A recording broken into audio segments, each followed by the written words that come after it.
Hello everyone and welcome to Flickering Myth TV. My name is EJ Marino and today we are diving in to a brand new movie review. I'm going to be talking about Spike Lee's new film, Da 5 Bloods.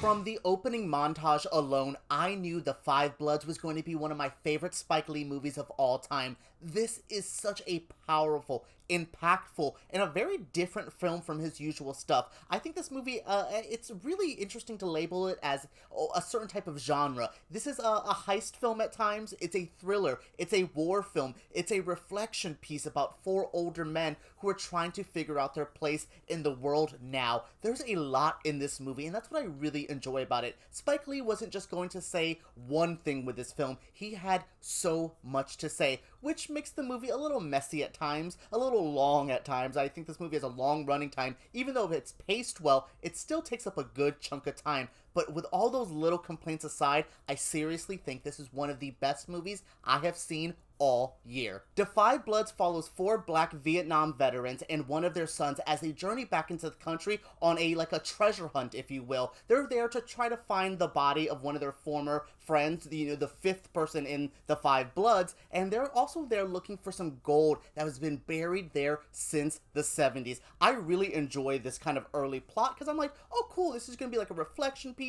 The older guys are gonna we're gonna deal into their PTSD, they're gonna talk about the wartime, especially what it was for being a black veteran at that time. It was not easy coming back to a country that didn't really love you even though you fought for them overseas. So they're struggling with that and I'm like, okay. And then about the hour point, I'm like, this is a completely different movie. It becomes almost violent and very strange, and it's just aggressive, and I really I'm just in love with that last hour of the film when it became a heist thriller, if you will.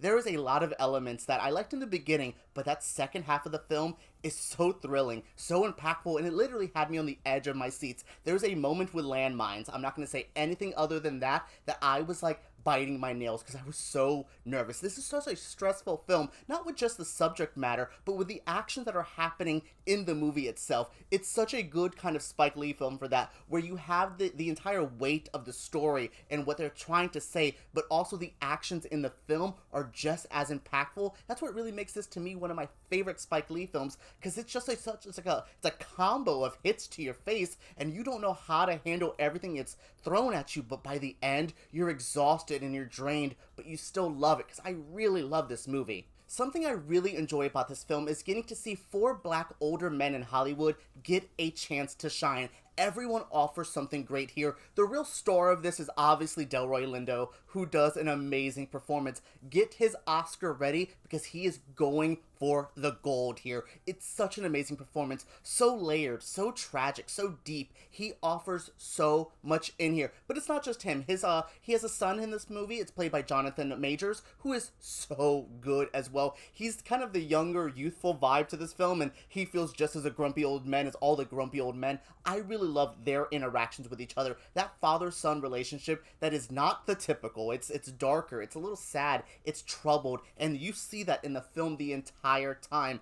But if I'm going to give a shout out to one person, it's Clarke Peters, who is my personal favorite in this movie. He is the heart and soul of this film. There's so much that he offers as a character that I really enjoy. There's so much of the grounded moments. Yes, there's all this crazy stuff. Delroy Lindo is crazy playing it to the back row, but then it's there. You go to that Clarke Peters scene, and he's so calm and chill. Even when he's getting a little bit more feisty, there's still a center, and he's still grounded. I loved his character so much. I love this actor so much. I love this whole cast so much. This is just such great actors acting. Da 5 Bloods will probably go down as one of my favorite Vietnam films of all time. This is a pretty tired subgenre of war movies. We've seen everything that they could offer, or so I thought, until this movie. This is such a good film. I really enjoyed what Spike Lee had to say here. He's an amazing director that I've enjoyed for my entire life. I mean, he's been working for about my entire existence, so I just love seeing what he has to offer here, still in 2020, still as powerful, still as relevant, still saying the messages he needs to be saying. I love what Spike Lee had to offer here. Hell, him using the What's Happening Brother song from Marvin Gaye is just another example that this man knows music, he knows cinematography, he knows visuals, messages, everything. He is such a powerful director, and truly, I think this will go down as one of Spike Lee's best movies yet, please let him be in the best director conversation, because he's earned it. He needs it. This is the film that could get him that award. Alright everyone, that was it for my review of Spike Lee's The Five Bloods. What did you guys think of this review? What do you guys think of this movie? You have to see this. It's on Netflix, it's easy to watch. Well, it's not an easy watch because it's a violent war movie, but it's just there. You have to see this. This is like educational history. This is going to go down as one of those moments in cinematic history that we will remember. This could be the movie that gets Spike Lee crazier in the Oscar game. Like, he's always been there, but he could be there with this film. It is truly a must-see. Alright guys, what did you guys think of this review? Let me know down in the comments below. Subscribe to Flickering Myth because I make videos like this every single week. And give me a thumbs up if you did enjoy this video. Alright everyone, let's talk about Spike Lee and The Five Bloods down below.